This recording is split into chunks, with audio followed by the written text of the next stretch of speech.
Hi friends, this is video 2 in our series on setting some realistic goals and really bringing some intention into the new year, especially for people who are super busy and don't have time for a big goal planning session. In the first video, I asked you to think about how satisfied you are with the direction things are moving in different aspects of your life, your health and wellness, your body image, your relationships, your work, your home, all of that kind of stuff. Now that you have those ideas of general satisfaction level, the next thing to think about is what you've done in the past as far as daily or even weekly action to enhance those areas of your life, and how successful were those? What I see happen for so many people is January 1st rolls around and we set the exact same goal. I'm going to exercise 3 to 5 times a week for 30 minutes. And when we set those goals, but we haven't changed anything or really examined how they've worked in the past, we set ourselves up for a really bad cycle. You need to change something. The habit can't just be that you say, I'm going to do this again this year if you've not been able to successfully do it in the past. So look at the things you have been successful about. Maybe you said, I feel a little disconnected from my kids, and in the past you have had family dinners and that really drew you in and helped you feel connected. Pay attention to those things that felt successful.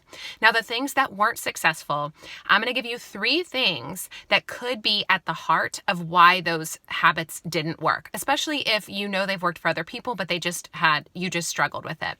The first one is that whatever habit you are trying to create locked you in a cycle of shame and negative self-talk and negative body image. I see this a lot when it comes to both exercise and diet, that people try to create a habit that perpetuates this cycle of them saying really bad stuff about themselves.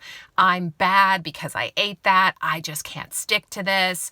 And this really negative self-talk does not create the fertile ground that lasting change happens on. In fact, it's the opposite. So if you create a habit, I want you to pay attention. How does this make me feel? Am I feeling better about myself? Am I feeling good about my body? Am I talking positively about myself? Those are the habits. Those are the daily actions you want to take.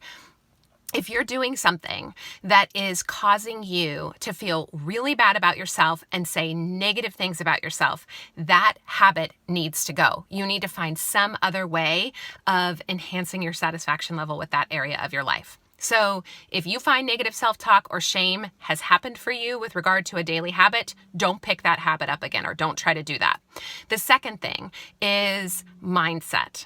So I use this analogy sometimes, and I say, so often we're trying to change our habits without trying to first change our mindset. And that is like having a leak in your roof that destroys the carpet, and you just change the carpet, but you don't change the leak in the roof.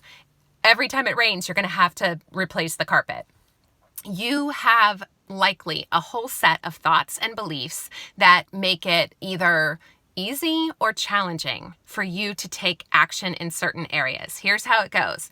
We have thoughts and beliefs that create feelings, and our feelings create our actions. So trying to implement new actions without working on the thoughts and beliefs and the feelings is not helpful. So when you think about the things you've done in the past, ask, was I also working on my mindset? I'm going to give you more mindset tips in the next video about goal setting and some things that might have undermined you.